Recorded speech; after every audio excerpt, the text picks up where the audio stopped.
Hi friends, welcome to my channel. AP వాతావరణ శాఖ నుంచి వెదర్ రిపోర్ట్ అయితే వచ్చింది. ఏపీలో ముఖ్యంగా ఇవాళ పలు జిల్లాల్లో భారీ వర్షాలు కురిసే అవకాశం ఉన్నట్లు వాతావరణ శాఖ అయితే తెలిపింది. సో ఏ జిల్లాల్లో వర్షాలు కురనున్నాయి, దానికి సంబంధించిన వివరాలు అయితే తెలుసుకుందాము. వీడియోని అయితే స్కిప్ చేయకుండా చివరి వరకు చూడండి. వీడియోలోని ఇన్ఫర్మేషన్ నచ్చినట్లయితే ఛానల్ని సబ్స్క్రైబ్ చేసుకోండి. చాలామంది వీడియోస్ చూస్తున్నారు కానీ లైక్ చేయట్లేదు. మీరు ఎన్ని లైక్స్ చేస్తే నాకు అంత సపోర్టివ్గా ఉంటుంది, వీడియో కూడా ఎక్కువ మందికి రీచ్ అవ్వడం జరుగుతుంది. వీడియో యూస్ఫుల్ అనిపిస్తే మీ ఫ్రెండ్స్ అండ్ ఫ్యామిలీ మెంబర్స్కి మన వీడియోస్ని షేర్ చేసి నాకు సపోర్ట్ చేయండి. ఇక టాపిక్లోకి అయితే వెళ్ళిపోదాము. ఏపీకి వాతావరణ శాఖ వర్ష సూచన అయితే జారీ చేసింది. ముఖ్యంగా పలు ప్రాంతాల్లో భారీ వర్షాలు కురిసే అవకాశం ఉన్నట్లు వాతావరణ శాఖ అధికారులు హెచ్చరికలు జారీ చేశారు.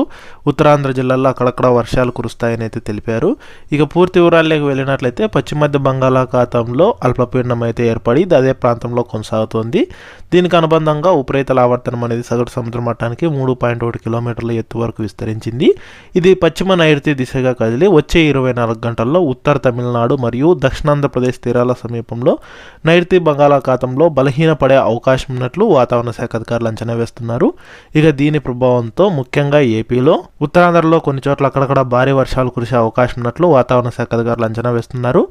ఏపీలో విజయనగరం, శ్రీకాకుళం, అల్లూరి సీతారామరాజు, పార్వతీపురం, కాకినాడ, అనకాపల్లి, పశ్చిమ గోదావరి, తూర్పుగోదావరి, ఏలూరు, కోనసీమ, గుంటూరు, కృష్ణా, తిరుపతి, బాపట్ల, నెల్లూరు, ప్రకాశం జిల్లాల్లోని కొన్ని ప్రాంతాల్లో తేలికపాటి నుంచి మోస్తరు వర్షాలు కురిసే అవకాశం ఉన్నట్లు వాతావరణ శాఖ అధికారులు హెచ్చరికలు జారీ చేశారు.